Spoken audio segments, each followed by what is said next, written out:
previous story, we met 26-year-old Hassan Shakur.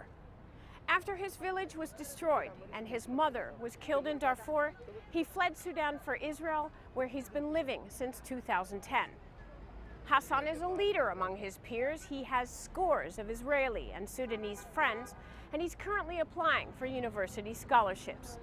He says all he wants is a place where he can live in safety until the conflict in Sudan eases and he can return home. 6 a.m. at Israel's newest detention facility, Holot.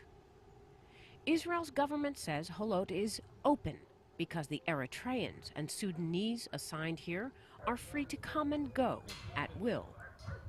But they are barred from working while here, and the closest town is an hour's bus ride away. And they are tethered to the holding center by obligatory 3 times per day sign-ins. Failure to sign in means automatic deportation to their home countries where they face prison or death. By the end of 2014, approximately 4,000 African asylum seekers will be housed in Holot. The policy of indefinite detainment is being lambasted by the UN High Commissioner for Refugees.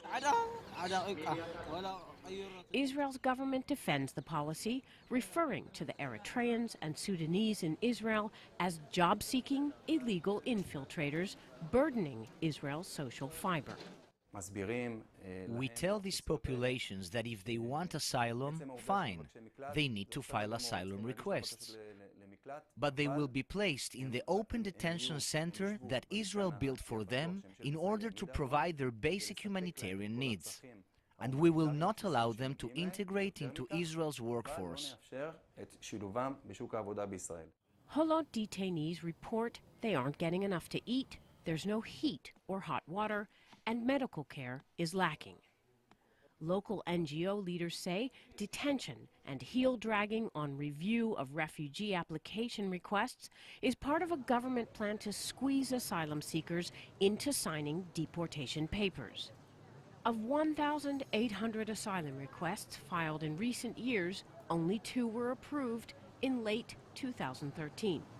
In Europe, 74% of Sudanese refugee seekers have received asylum. It's not about they're afraid about we change the demography of or the identity of the country, but it's about, inciting the public against the Africans population in Israel. The incitement came from Israel parliament members referring to the Africans as a cancer that must be eradicated from Israel's society. The statement sparked rioting in African-populated neighborhoods. We need asylum! We need asylum! Israel's government stands by its policy, saying the majority of Africans who risked their lives to get to Israel are not victims of persecution. Most of this population came to Israel for work, to improve their status in their countries of origin. Israel's labor market, health services and education system are paying the price. Therefore, Israel's government stands firm in its policy of not permitting them to integrate into the population or workforce.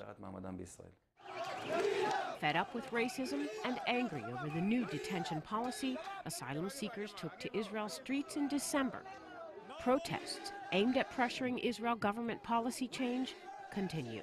I have 11 years I haven't seen my family. I'm not coming to stay in Israel forever. Of course I need to get back to my country, and that's my biggest dream. Nobody wants to stay here for forever.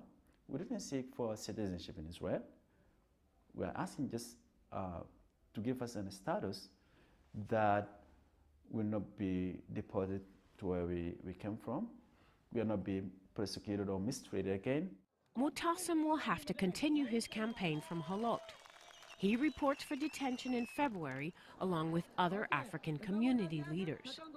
He says leaders are being targeted to weaken the community's resolve. Hassan, also scheduled to report to detention, is surrounding himself with friends. This is the last time he'll host the weekly card game. Everyone here is from the same tribe in Darfur, Sudan. Many are relatives. They've known each other since childhood. An optimist, Hassan refers to Holot as a boarding school where he will have time to catch up on studies and concentrate on his goals. I still holding my dream that yes, I can achieve something that could be at least useful to my community. You have been in Africa, right? So let's join us. Some here will eventually join him in detention. But the sort of communal Last Supper they're sharing here tonight won't be part of their future ritual. Stephanie Fried, CCTV, Tel Aviv, Israel.